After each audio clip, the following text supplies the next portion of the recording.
Tourette's podcast is not a medical advice show. It's a show about experiences. In the course of that, we may talk about medications or therapies or stories from the doctor's office, but don't mistake any of that for medical advice or direction. It's not. Get that only from people or places licensed or certified to give it, not from a massively fun and action-packed podcast about our life experiences, such as... It's resistance. And so I've always carried that one word and that one thing with me over the years. I'm trying to figure out what am I resisting? What am I resisting? That's why I think I'm resisting my own life force, my own unique, neuro-untypical life force.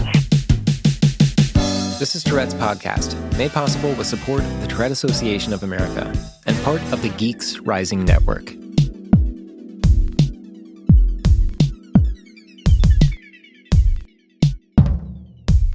Hey, it's Ben. We took the holiday week off, and we're back. Thanks for the break. Thanks for the New Year wishes and holiday wishes. That was nice. Hope everything went well for each and every one of you. As great as the holidays can be, they can also be a challenge. You know, depression happens and so on. I feel it too. Anyway, solid crew we have going, and I'd like to welcome some new members of the Tourette's Podcast discussion group on Facebook. Hello and welcome to Josh, Nicole, Sean, Allie, Jennifer, Julie, Andrew, Hannah, and Shikar. Hope I didn't miss anybody. Appreciate you guys being part of the group.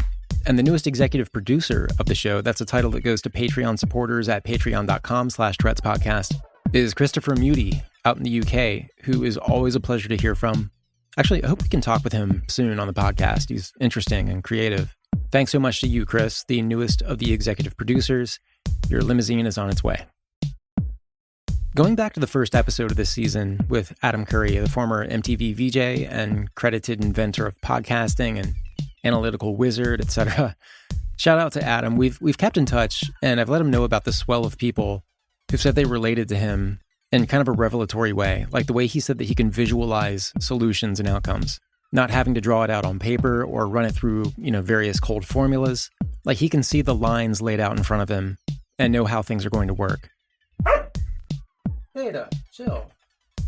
I've heard from 3 or 4 people, maybe more in the past couple weeks, who said that was exactly how they describe things internally. Like it's just kind of how they've operated, but they've never talked about it openly because they thought it sounded unrelatable or hard to describe or weird or something. But then hearing Adam Curry talk about it the way he did, it's like all the bells went off.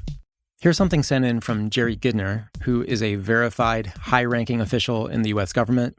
No lie. He says, "Hey Ben, taking some long walks lately and listening to podcasts. Caught the Adam Curry episode today. Really hit a nerve. I'm really good at strategic planning and predicting what will happen in politics, and for years, I've told my friends who wonder how I'm so accurate that I can see the lines of what's happening. Kind of like a physics problem. 2 semis going 25 miles per hour hit each other head on. They basically stop. Equal forces.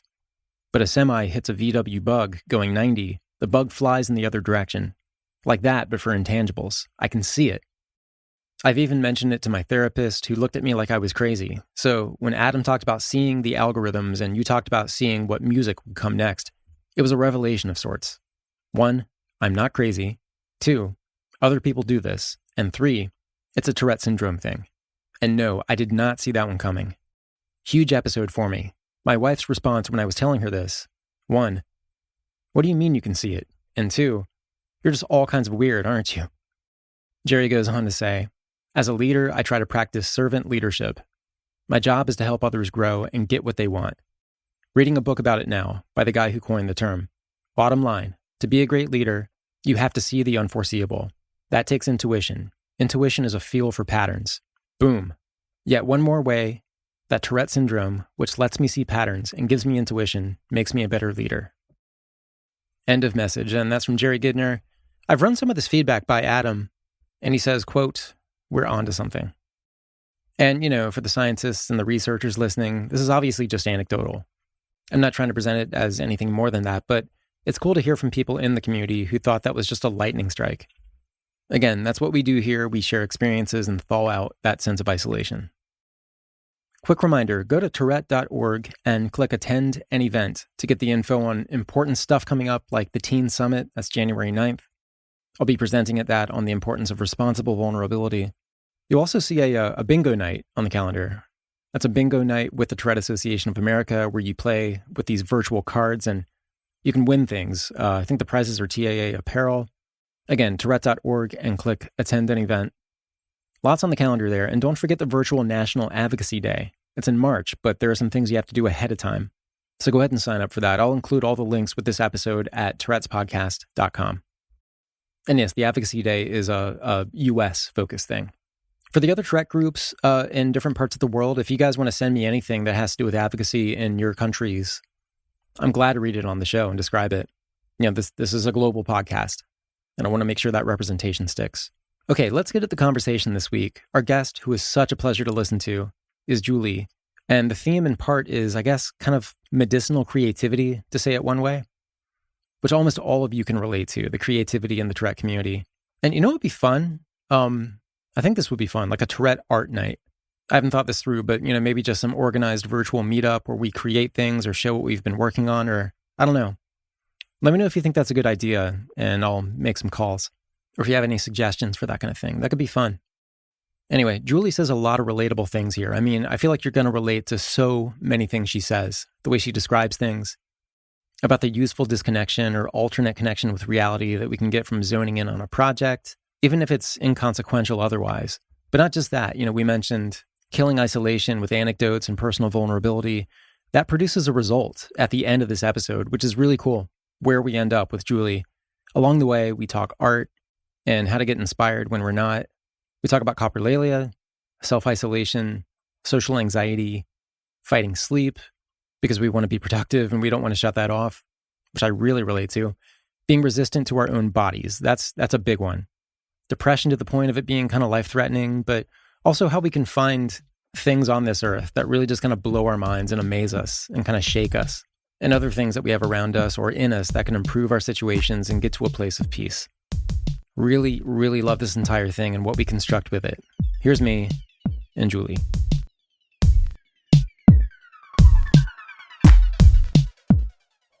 Okay, my name's Julie Seligman, and I'm 54, and I live about an hour north of San Francisco, California. Okay. And that's yeah. Well, the prominent thing I know about you, there are two things just from our interactions on Instagram, is one, cats, and two, art. Yeah. What came first for you? I guess the cat. I've always had cats since I was like 3 years old. So I would say the cat, definitely. But I've always been creative too, since very young.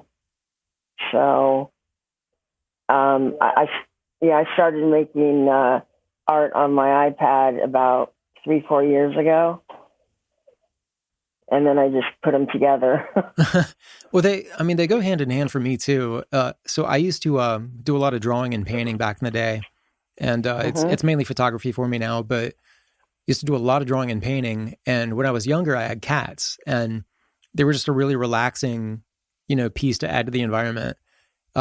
Outdoors, indoors, just seeing cats, there's something about it that just like hits the serotonin. And so this year I wanted to kind of change the vibe of life inside my house. And right before the quarantine hit, I got one cat. And then I was out on a photography walk, and this other little kitten followed me home. So bam, I have two cats. And I really can't imagine this year without them, because they're such a like an operative part of my mental health. I feel like they help me to kind of chill out and calm down. And more recently, they've also been kind of, because I think the speed that they move and the calmness that I get from them has kind of called me back into doing art. Shout out to my friend Camilla for telling me to buy a sketch pad again. But they definitely go hand in hand for me, just the vibe and the method. And I mean, does that speak to you at all? Oh, yeah. Yeah, I like to, I think they're beautiful. They're just, the beauty in cats is something that's inspires my art. And I try to use silhouettes of him. He's black. My cat's black. Love black cats. Yeah, and he does make good silhouettes. And they're just very calming. Ironically, though, this cat, Anshul is his name, he's very anxious, because I think the cats kind of mimic our conditions that we have. And I have a lot of anxiety, but he doesn't cuddle. He's a non-cuddle cat. So he really is like for the camera, but he hates getting his picture taken. He won't. It's rare that I can actually capture a picture of him that I could use and make into like a digital painting is what I call it. And, but yeah, it's unusual for a cat. He doesn't like to just lie down and cuddle. You mentioned anxiety. What role does art play in that? Just in terms of, is there a therapeutic aspect to it? Oh yeah. I am totally addicted to doing my art on my iPad in a good way, you know, but I'll procrastinate on things. Well, everybody does that, I guess, to some extent, but I don't do other things so I can just focus on my art. And I could spend hours just in there, in that realm, making pictures or editing or making files and stuff like that. And it is very calming. It's light therapy is what I call it, because there's that glow that is underneath all the pictures. And so the colors, I use a lot of bright colors. I do some black and white too, but I use a lot of bright colors. It's my therapy. It helps my depression. I really don't have depression anymore. And yeah, it's really good for me. Really good. Every day. Is the depression, anxiety, has it been kind of a lifelong thing for you, or, and how does that interplay with your Tourette? I assume that's something that just kind of seeded when you were a child, and has it kind of fluctuated, or where are you at with it?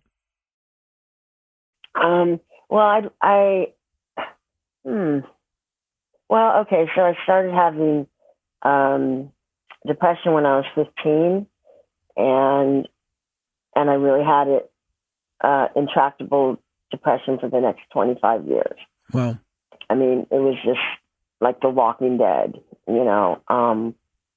I got into using drugs, like over the counter and doctor's drugs and stuff like that. Everything from cough syrup to Benadryl to, narcotics from doctors. And I really just was trying to self-medicate. And, and Ritalin too. Ritalin, that was a big one. For a year. And I just spent my, most of my life up until about 2006, really self-destructing quite a bit. I don't really want to spend a lot of time on that, but sure. Actually, I've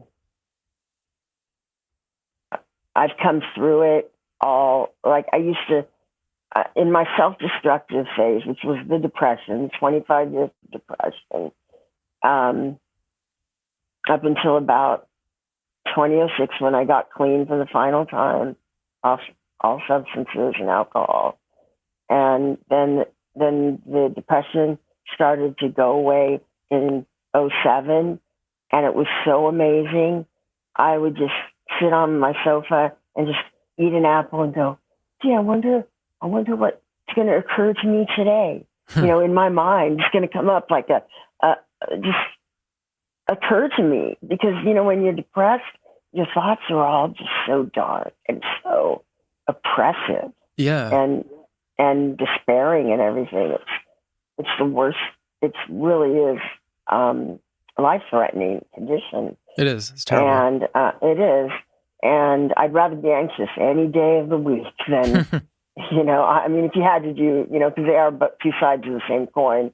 But well, with the anxiety piece, it's, and I totally agree. I'd rather be on my toes and be kind of anxious than just kind of laid out and just, because you can be haunted by these really terrible thoughts, and I'm not going to go into the extremities of it, but I've definitely When he said life-threatening, I mean, it's completely accurate. And, I guess for the past couple of years, I've been trying to kind of reframe and reanalyze my anxiety, depression too, but definitely my anxiety, just because it's more of like an operative part of my day that I feel every day, whether I'm depressed or whether I'm, feeling great or baseline or whatever, trying to look at it almost from like a scientific point of view of, where does this come from? Why does this exist? Why do I feel it? What's the normal range of it?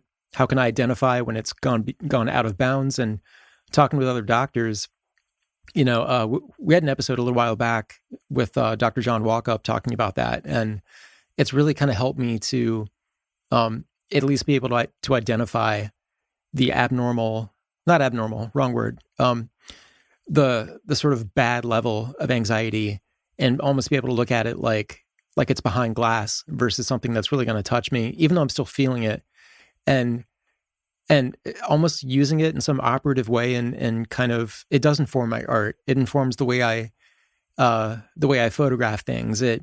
It's I think just some kind of way that I'm trying to extract whatever good I can take from this extra anxiety that I have, and it helps my self-awareness and all that stuff. But really trying to put it behind glass so it's not kind of haunting me and informing bad decisions or making me overanalyze things to where, I'm panicking about what might be or what happens if I miss this deadline, or, it's taken a lot of work to do, and it's way easier said than done, but it's helping me a little bit to kind of reframe it.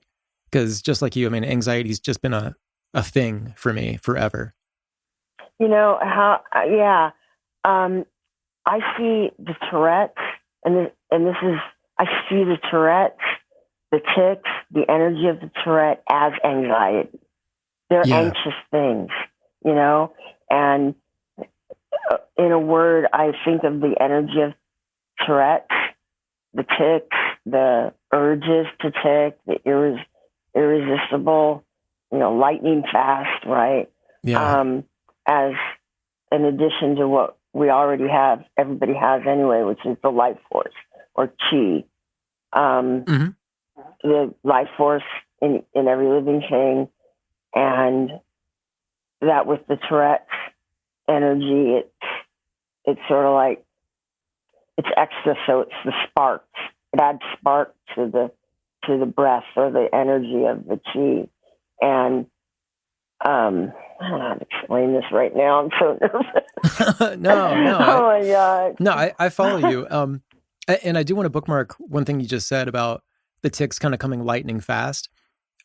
Because that was kind of like an analogy I had in my mind kind of semi-recently, is like they come like a lightning strike, and the premonitory urge is kind of like your hair standing up in the back of your neck, and you're like, oh boy, something's coming, and bam, you're ticking. And it's this process that happens before, I won't say before you can even think about it or think to kind of intervene with it in some way, but it just happens so fast. Involuntary is involuntary, but I really respect the people doing the CBIT, the comprehensive behavioral intervention for tics, where you try to like kind of get out in front of it when you feel that urge, or that, that your hair is standing up before the static before the lightning strike, and then being able to try to get out of the way or negotiate it or redirect it somewhere. It's a talent. That sounds like a talent. And the only thing that I can do, I don't know about CBIT. I've heard a little bit about it from this show. But how I can relate to what I do that sort of sounds like that is that jumping off place where I'm getting an irresistible urge, that premonitory, and like I feel it right this moment. And I'm not breathing. I'm clenching my solar plexus, my diaphragm, my lungs. And I want to shout so badly. But then I just breathe, and breathe through it. And it's painful not to tick. But when you breathe, and then you get another urge to tick, and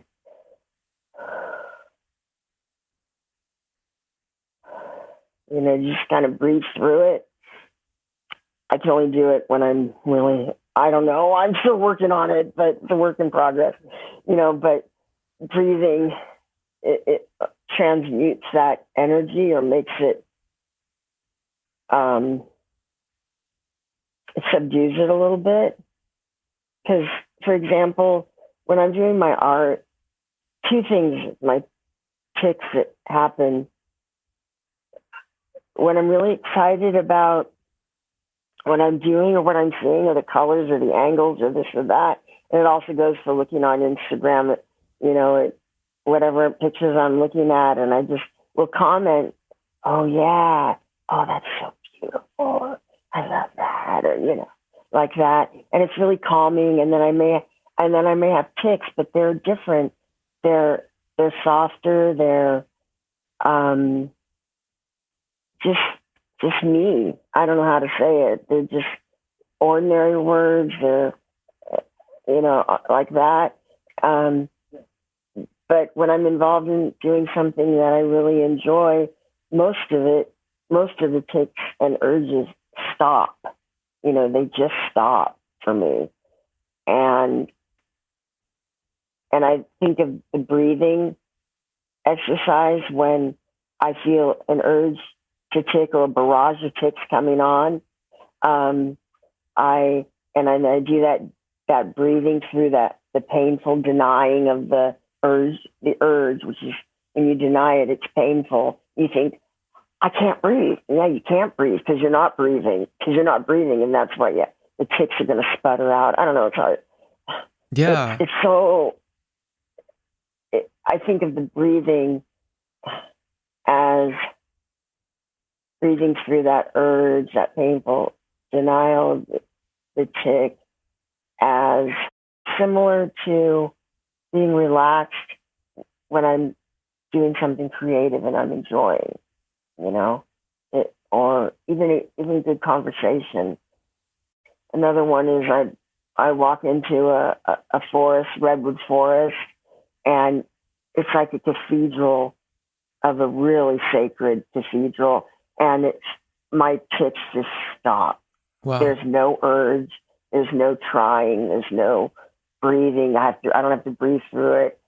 It literally, the peace, how some activities and things that can bring peace, I think that's my therapy.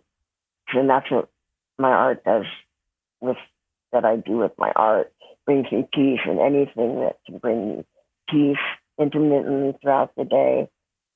It's rejuvenating, Yeah. Yeah. So I've been to the Redwoods, but not in my memory. It was when I was very young. Been to California many times, but not as much San Francisco in that area. But I have seen other things, just, natural formations that it just kind of, it's like it hits a part of your brain that makes you newly conscious in a way. You know it exists, but just kind of seeing it in person makes you newly conscious of, because, like going to the Grand Canyon or something like that, people look at it and they see it and they're aware of it. They've seen it on TV. When they see it in person, they're like, oh my God, like this is, it's amazing, like truly. Yeah. I would even venture to say, okay, not scientifically, but that those sites of beauty like that are wonders and awe-inspiring. I'm a big animal person, so any interaction with an animal and that's releasing or using some part of our brain that just shuts off the tics. Mm-hmm. There's all kinds of behaviors and things that shut off the tics, really, in a natural way.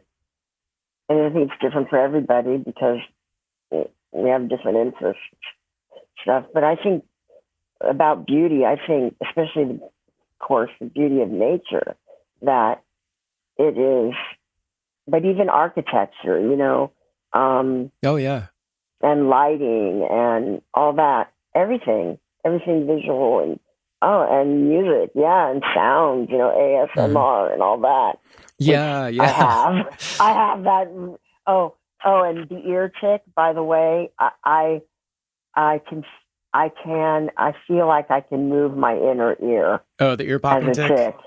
Yeah. No, but I feel like, when someone first mentioned that a couple of years ago, I think, And I can relate to that one.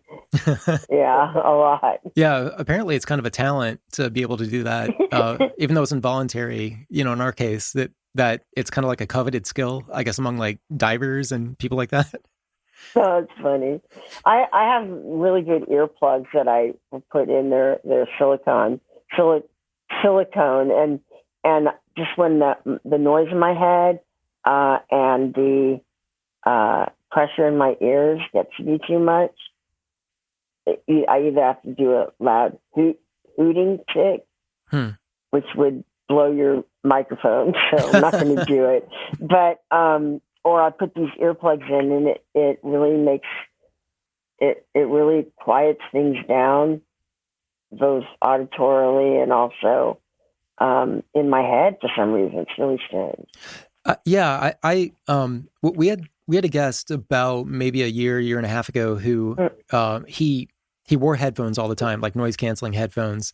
Even if he wasn't listening to something, he would still, just wear them because it just kind of made the sensory experience of being out in public more of a, it just kind of, it helped him.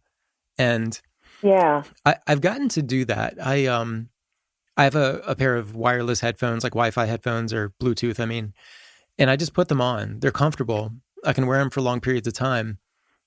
And even though I like the sensory experience of listening to something, when I'm out and about, sometimes I just kind of want to limit the flow of input that I'm getting. Or if I'm photographing something, I like walking and listening, especially if it's nature. But if it's an urban setting and you hear, cars backfiring, and it's just, it's almost too much. It's a little bit overwhelming sometimes. So I put these headphones on, even if I'm not listening to something. And then I'll take my camera out and I'll just walk around, take photographs of things. And it just really does, especially if you raise the camera to your eye, you look in the viewfinder and that's all you see is that little square. So it's like you're framing the reality around you in a new way. And the noise isn't quite so much. So that part's gone. So it really does, like, for a minute, just take me out of everything. And it feels really, really good to do that. And that's something I guess I kind of learned from talking to people on the podcast. And I feel like there's more of that I want to explore, just ways to kind of manipulate my senses or what's coming in, just to appreciate something else a little bit more, I guess, if that makes sense. Yeah. And, about your photographs, the way you describe that is very clear. And it really shows, because you do get these little boxed scenes that are just with the angles and the lighting and the what you are putting together in your frame.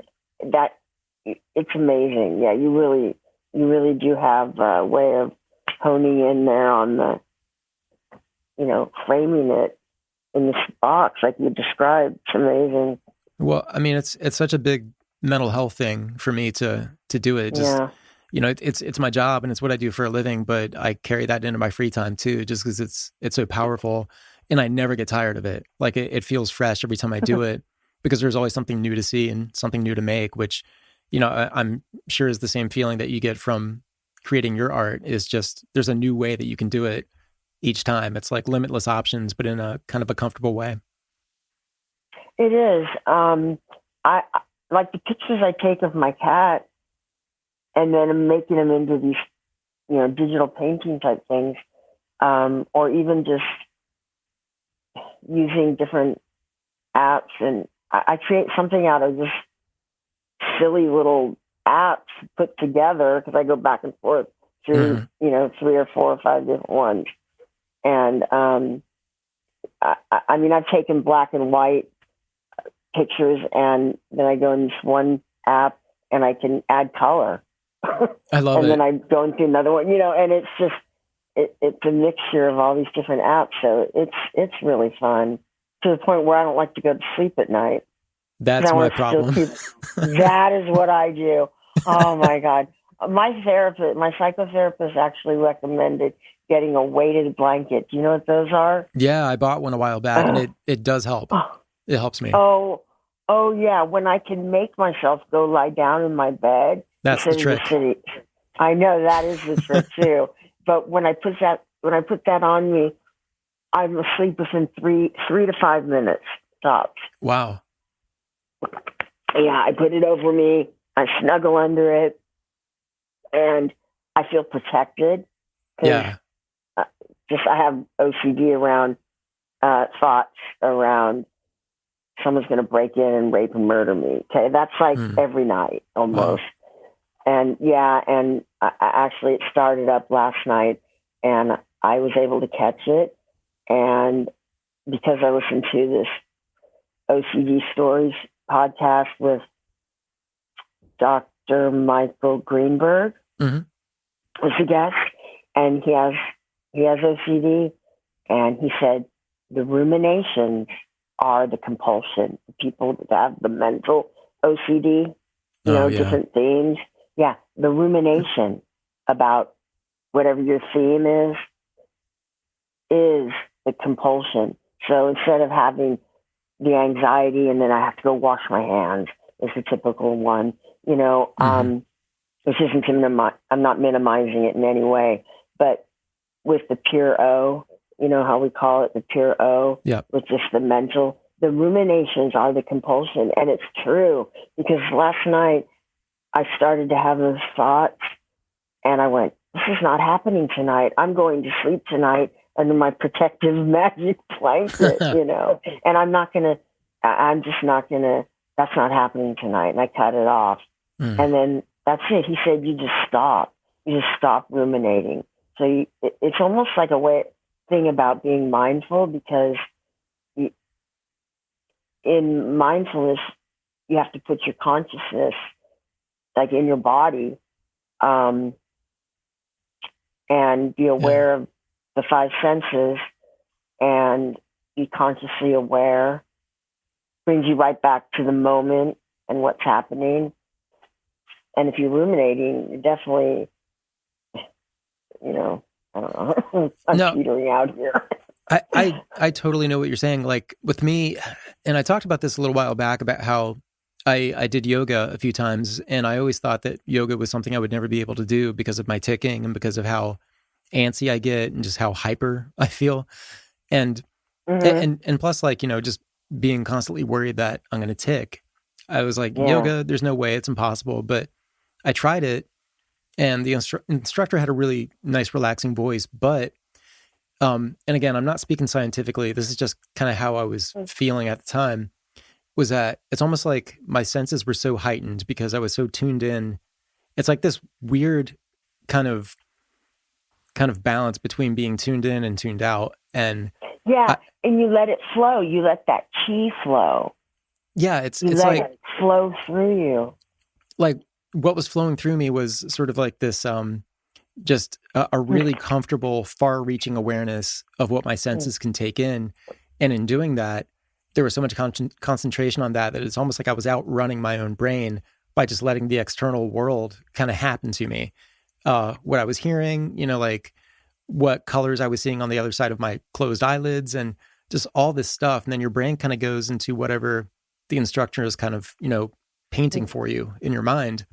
But it's like being so surrendered to that. It's almost like my tics couldn't keep up with it. And I'm speaking totally, in terms of analogies, but just being there was so powerful. And doing that, the power of that, because breathing is a big piece of that too. What I would do when you said ruminating is I would have these like grotesque thoughts that it's almost like I was punishing myself by showing myself the worst possible things I could create in my mind. And laying down at night and trying to go to sleep and just picturing this thing over and over again, this really grotesque like scene that I came up with, or my brain came up with for me. And it's almost like I had to get like kind of pissed at myself and be like, stop. Like this is like something else is going to happen right now. And this did actually kind of coincide with the time I got the weighted blanket, to where it does feel protective, and it feels, it's a completely different sleeping experience to be able to, because I tried to mimic that at one point of getting like 5 or 6 heavy quilts. Then you just get super hot and it's uncomfortable. But the weighted blanket, it just works. Like it really changed everything for me. Yeah, me too. And I just started sleeping in my bed really about 4 nights ago. Huh. I mostly would just sit up and I'd pass out in front of my iPad, with the iPad on, doing art or watching YouTube. Okay. Yep. I do watch a lot of YouTube. Oh, yeah. I call it YouTube U for university because, that's a whole nother, to go down that road. It's fantastic. Yeah. But I would fall asleep just sitting up with my legs out on this big ottoman that I have. And my head would be forward. It hurts your neck really bad. And so now I go and I look forward to going to sleep, even though I really am on this kick only 4 days ago. But I can feel myself already looking forward to. I picture myself just going under that blanket and going to sleep. That's an amazing difference. Yeah, it is. How do you feel? Just being 4 days into it, how are you feeling on the other side of it when you get up? Well, I do get up through the night, and I don't turn on my iPad. That's the whole thing, is that I have to make myself go back to it. So I may have to sleep in shifts 2 hours because I'm used to being up. Sleep 2 hours. Maybe I'm up for 20 minutes. Then I don't know, go back to bed. Sometimes my cat wants out, and he's not used to it because he's used to going out, in and out all night long. And, but like a couple nights ago, I told him when he wanted to go out at 3 a.m., I go, I'm going back to bed, Anshul. Really? We sleep now. We're going to go to sleep now. But he didn't get it. And I know he understood me, but he couldn't believe it either, No, you're not going to do that. And then I didn't let him in till 8 in the morning because that's when I woke up next. Yeah. And it's like 37 degrees outside. So he really stayed in a lot the next night. He's not used to, I said, we have to practice. So I'm going to bed after this. Yeah, he's got to adapt. No, I'm going to do, that's not true. I'm going to do some art, and then I'm going to go into my weighted blanket. And not letting my cat out. It's funny though, because you said YouTube U, and I'm a learning junkie, and it's really, really hard for me to.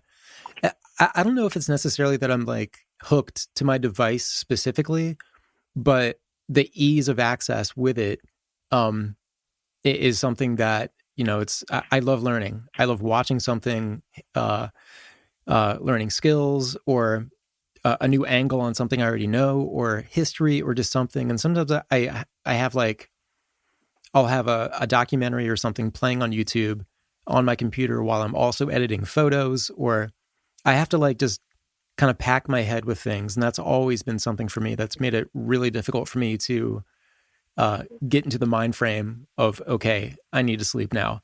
Even if I know it's something where I have to get up really early the next day, or it's almost like I don't want to rob myself of the opportunity to learn something or see something that's going to enrich me, even though I'm kind of paying the price the next day for lack of sleep. But it's such a weird thing because I know what's right, but I can't bring myself to do it. Yeah, but it's like we're enjoying life. We just don't want our playtime to end. Exactly. Learning is play. I agree that's what I feel the same way about learning and having, something running. I have YouTube where it can run in the background and I can just listen to it while I'm working on my iPad on pictures. So I'll just listen to stuff. And, it's like we don't want to put our toys away and go to bed. That's You don't want to hear that the party's over, it's a bummer. It's a bummer at the end of the night, but it does completely, flip the dynamic of sleep as something that, you've made sleep into something that you're going to look forward to. And it just kind of goes along with it. I mean, that's awesome. That's just another stage of the party continuing and feeling good about it. And it takes, a little bit of surrender, I guess, but it does. That's so true. It does take that surrender.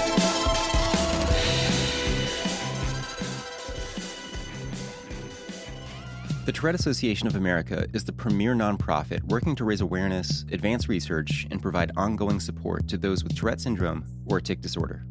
With a network of over 130 chapters, support groups, and centers of excellence, the TAA engages with communities across the nation in an effort to provide tools, webinars, workshops, and support for all seeking assistance. As a primary sponsor of Tourette's podcast, the TAA supports the authentic conversations showcasing the diverse representation of the TS community. To learn more, visit tourette.org, TOURETTE.org.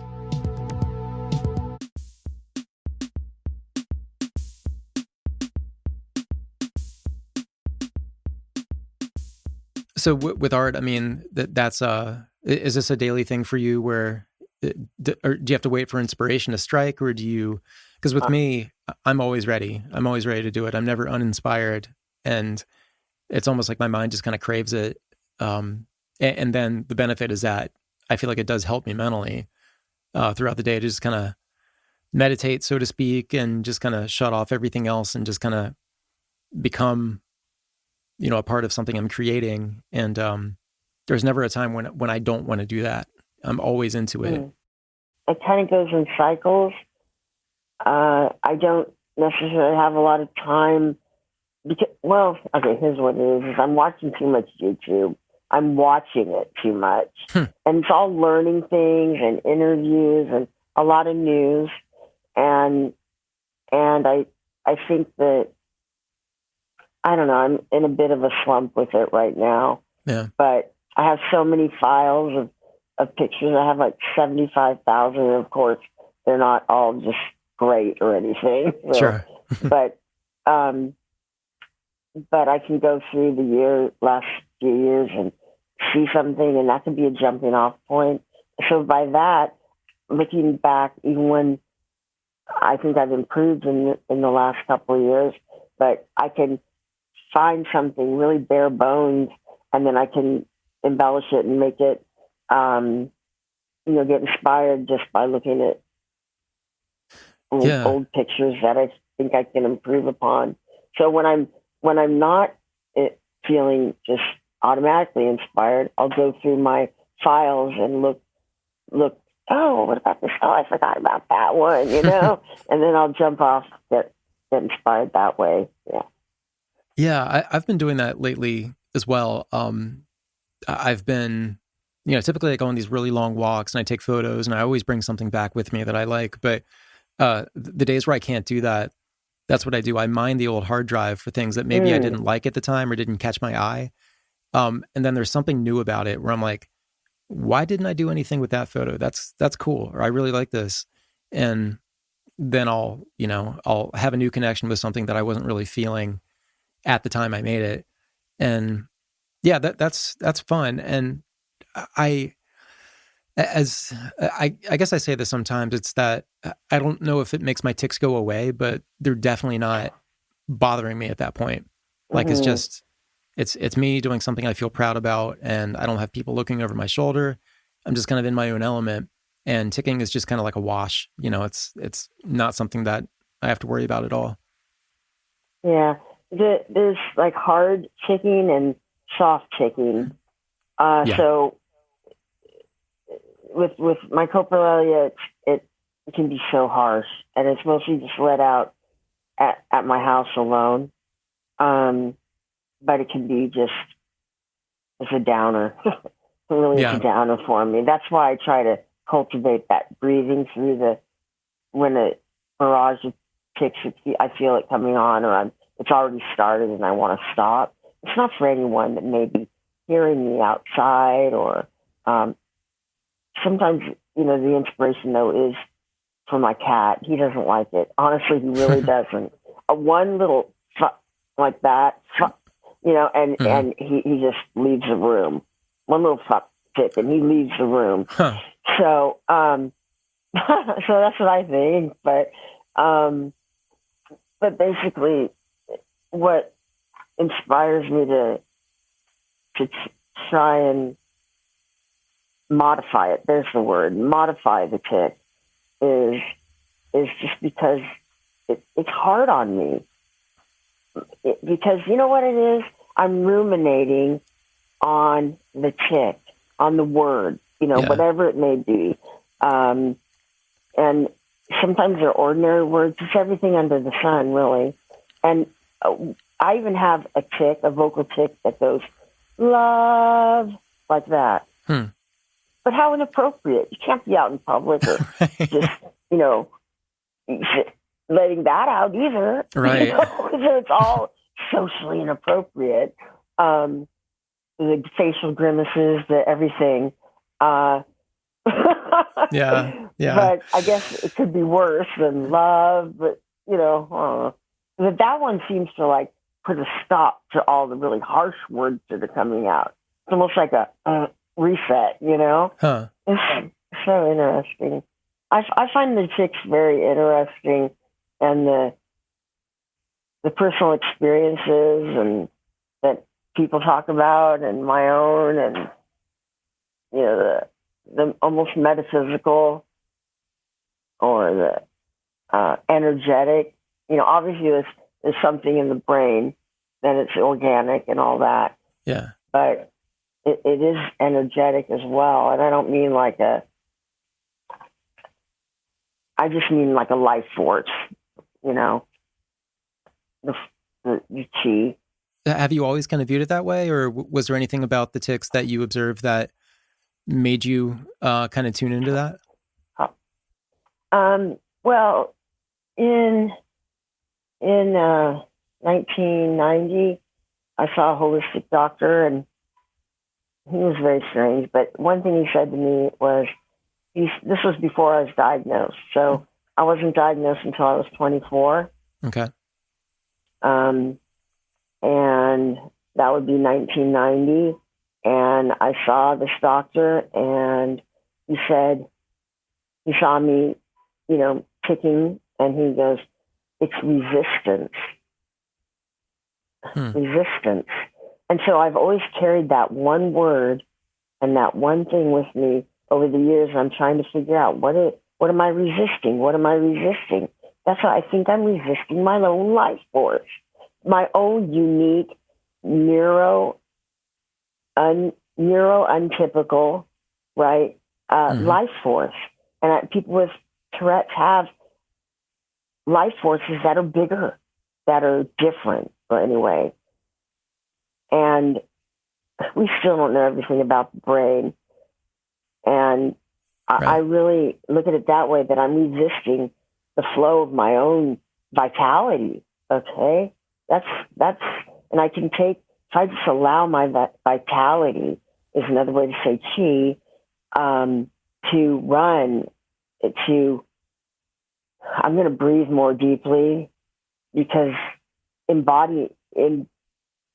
being present in the moment, fully embodying. I'm in my head all the time, and, and when you're in your head, it's topsy-turvy a lot of the time. It's just... Yeah, I think I follow you, though. So with, and I've thought about it maybe in slightly different terms, but I have thought about, it's like I have this extra charge, and, just something about me that, just a bit of extra energy, or I guess my body wants to express more than is okay socially. And so I've policed myself in a way, by masking things.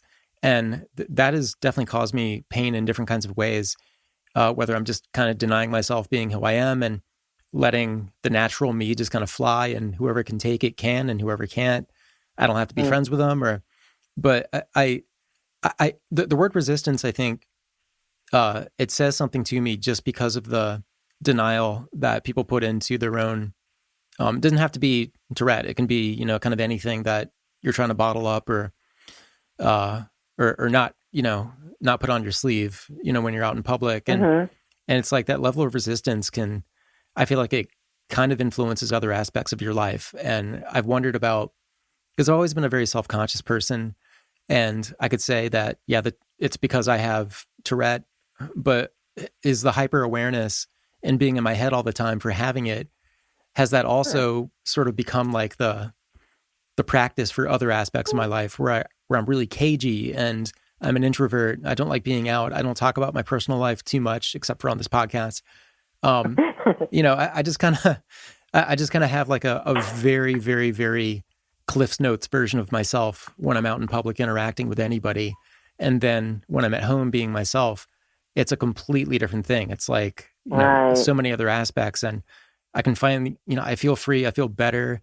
I don't have the headache that I typically have when I'm out in public or at the grocery store, wondering what other people are thinking about me. And oh my God, I can relate to all of that. I'm sorry, I didn't mean to interrupt you. I didn't mean to interrupt you, but I am so self-conscious. When I go out, I am so self-conscious. It is just beyond, it's anxiety-provoking to the biggest degree. Yeah. I can relate to that. And then my tics, but also with the pandemic and the masks we have to wear now, the face coverings, I hate the pandemic. I don't, but one thing for me that's positive is that I have to cover my face because I would modify my tics and I would, mouth the tic words even without any sound coming out before the pandemic. And I look like I'm talking to myself or muttering or whatnot. And, but I'm ticking, but I wouldn't just let it out either. I mostly suppress it. I don't know. It's like literally masking your tics. Yeah, it's masking my tics. I feel free. I'm a lot more comfortable in public now because I can just mouth my tic words and I can, make the mouth grimaces and stuff. And I'm just do, and so much more comfortable. It's really nice. Yeah. I'm going to continue to wear it like as long as I want to.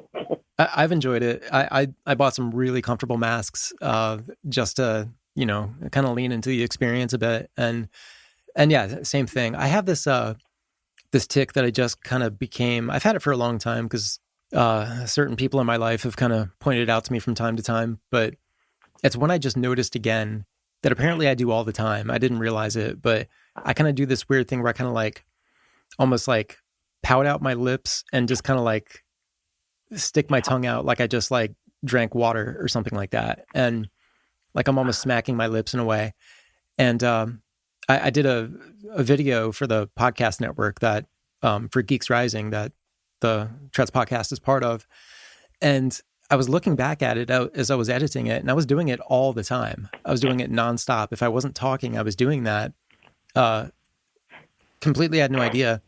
But just that, that's a mouth tic that it's not too quote unquote obnoxious, but I feel better and I feel more comfortable, at least knowing if I have that, then I can just throw my mask on when I'm going anywhere. It's just, it takes a bit of the edge off of it and I can focus maybe a little bit more and worry a little bit less about what people are thinking. So you said you're 53, is that right? 54. 54. Okay. So, so that also means, so you got the diagnosis, I think in 1990. Is that what you said? Like when you were? Yeah, I was 24. So, that's, so, and I'm 40. So I'm a bit younger than you, but it's still kind of reaching back into the time period into the 90s, into the mid 80s where, there wasn't like a walking around knowledge of even at a misinformed level, there just wasn't much awareness at all of even the phrase Tourette syndrome. When you were diagnosed, is it something that you kind of had already identified in yourself as Tourette syndrome, or was it kind of a mystery that you were trying to figure out? It was absolutely not. It was a complete mystery. And I had the coprolalia started when I was 15. Yeah. And I had motor tics starting at 9 and vocal tics when around 12, 13, maybe. Mm-hmm. And then finally the coprolalia started at 15. And so not being diagnosed till 24 was, I think it's been one of the most singularly damaging things that has happened. It just happened. It's just the way it goes. Yeah. But because there wasn't a lot known about it. And actually how I got diagnosed was my mom saw a TV talk show, Geraldo Rivera. And I remember that episode. Yeah. You do? I totally remember that episode where there was a whole panel of people who had Tourette syndrome, and there was a kid in the audience who had it. I remember his tics specifically. Yeah, it was definitely this new fascination. What is this thing, Tourette syndrome? And I completely remember this episode. Yeah, and she sent for information from the Tourette Syndrome Association. Yeah. TSA Tourette Syndrome. At the time, they were called that. That's right. And I got the blue pamphlet, question and answers, in the mail, and I looked at it, and I'm alone in my room, and I read it, and I went, this is what I have. But it was like both a good and a bad thing, because there goes my wish for whatever it is will go away sometime in the future. And then also it was good because, well, now I can figure this out, and, this is what I have. Yeah. So I guess having a name and kind of a roadmap ahead, so to speak, kind of gave yourself like a new kind of level of security or identity, or, what about that was, what about the facts of that kind of felt different at that point?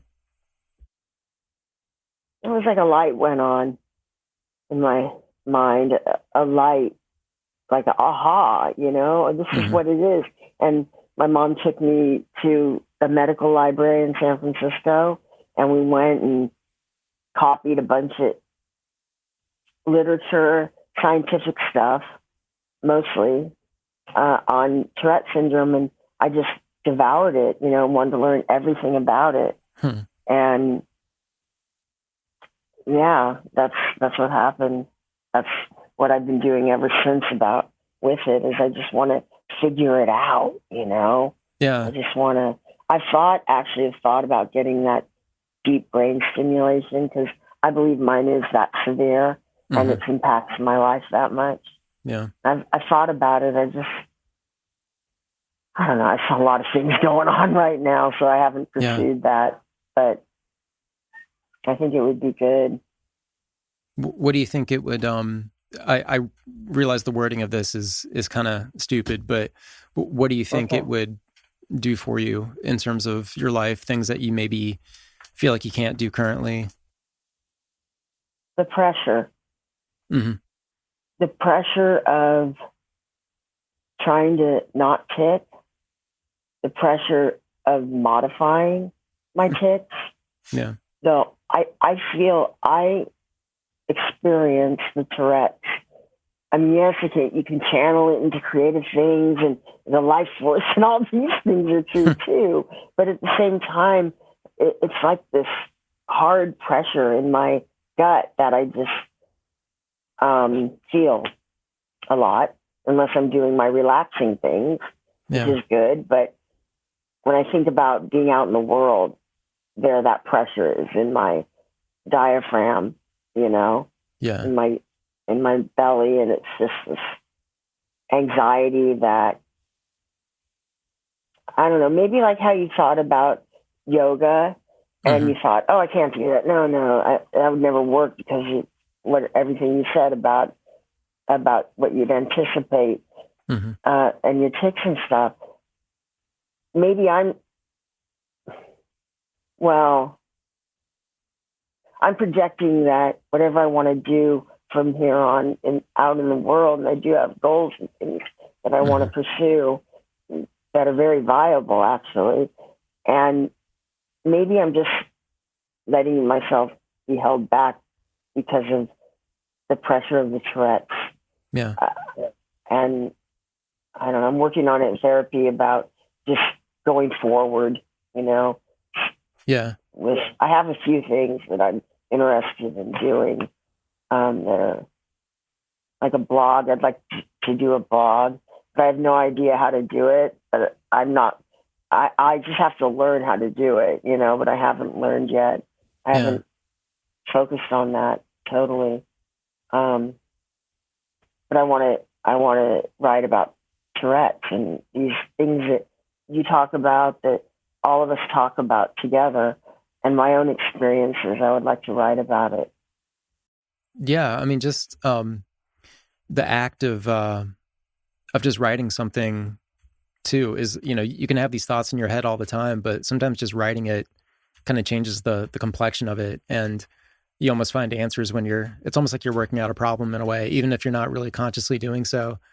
That's what I find for me. Like when I write about it, or when I try to summarize an experience that I've had, I just the act or the process of like translating it into the English language, I end up like picking up on things that I hadn't really consciously thought of yet. It's like new things kind of come out with it. And yeah, it's just, even just for the practice of it, it's just, I think, a really great thing to do.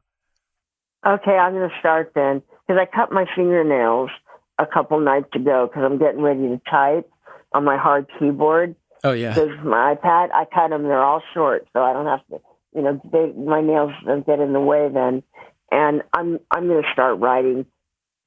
Then I will have things, like you're saying, it's like a problem that you work through, and the words just appear. I haven't written constructively like that in so long.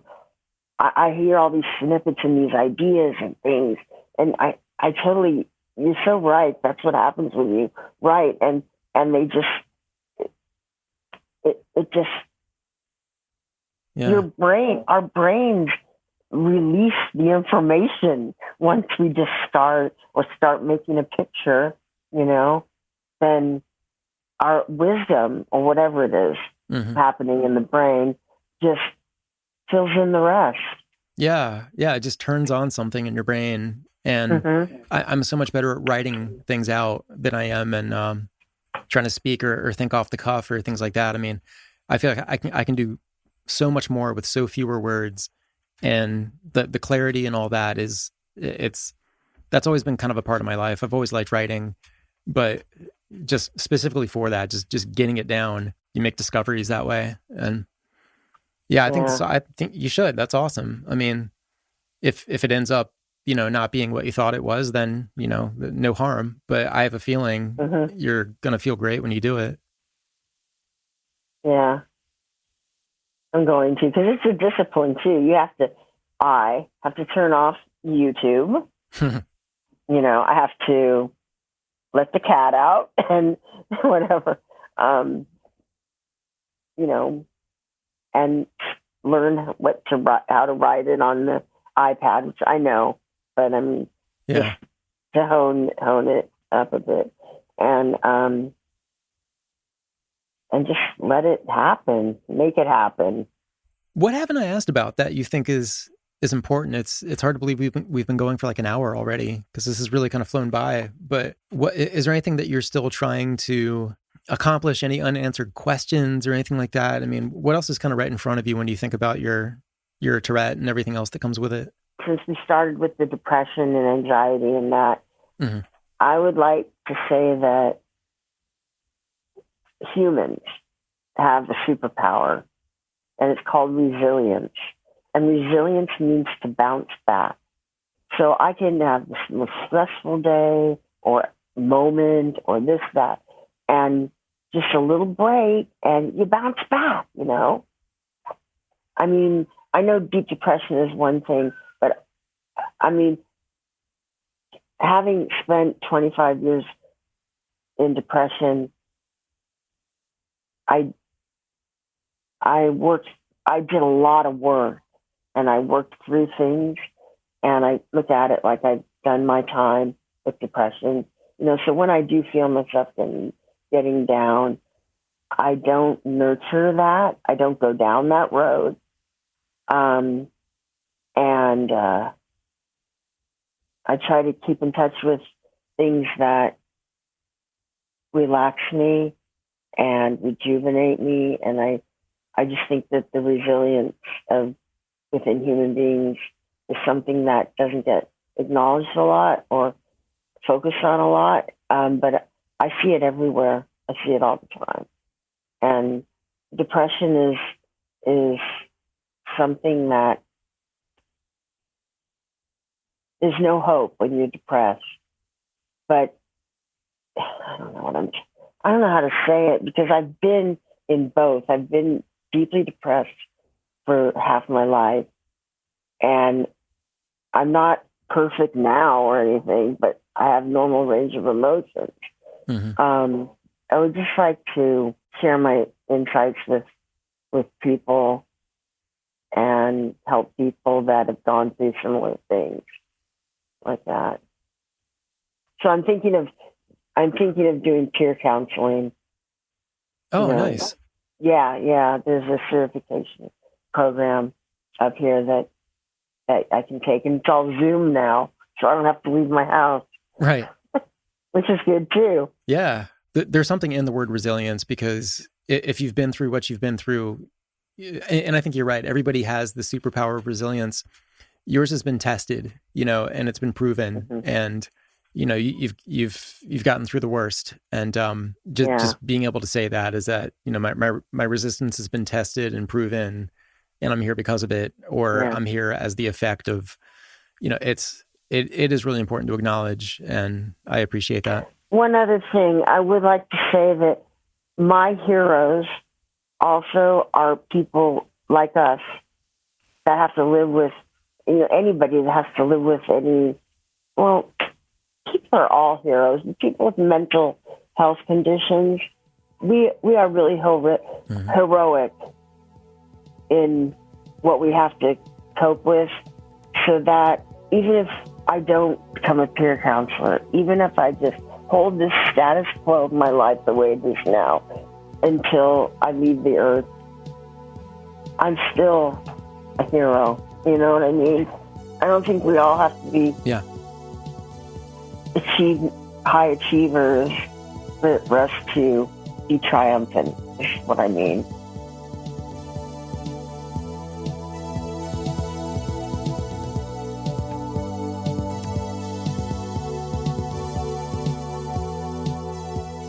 Thanks for listening. Thanks so much to Julie for opening up and really going there. I feel like this was just a relatable episode. So many private experiences that people don't talk about, but so many of us feel, and that's pretty crucial for an audience that talks about isolation so much. I'm going to link to Julie's Instagram. She does really cool art, often with her cats, you'll see. But Julie, thanks again. That was nice. If there's something in this episode that resonated with you as a listener, let me know.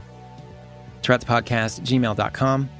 You can write in. You can also record a voice memo and send that in. I love that when that happens. When you record a voice memo on your phone, email that to me, tourettespodcast@gmail.com, and I can just drop it in the episode.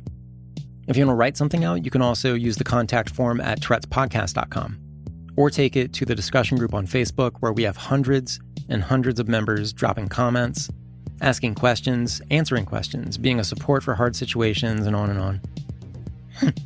Thanks to Sophia out in the UK. She's one of my favorite people ever. She keeps the discussion group together. Also, if you have written into the podcast but you didn't get a reply, I'm sorry about that. I'm going to go on an inbox catch-up spree and answer what's been sitting there. I have read everything. It's just, some emails demand a longer reply, or it's a private matter. So anyway, big apologies on letting some of these things sit unanswered. But don't hold back. Keep the emails coming. Makes my day every time. And Happy New Year to everybody. You helped this podcast continue. Thanks to Chris Muti. He signed up to support the podcast at patreon.com/Tourette'sPodcast. Of course, the Tourette Association of America at Tourette.org is the primary sponsor, really making it possible here. So grateful to them for everything and all they do. Research, advocacy, planning and scheduling things, making sure policymakers are there for us, connecting us with specialists, and of course, telling the stories from the community, which is where the podcast comes in. Thanks to Geeks Rising, geeksrising.com, the best podcast network I could ever hope to be a part of. And yes, they do directly support the Tourette community. Okay, thanks everybody. We'll talk to you next time. This is Ben.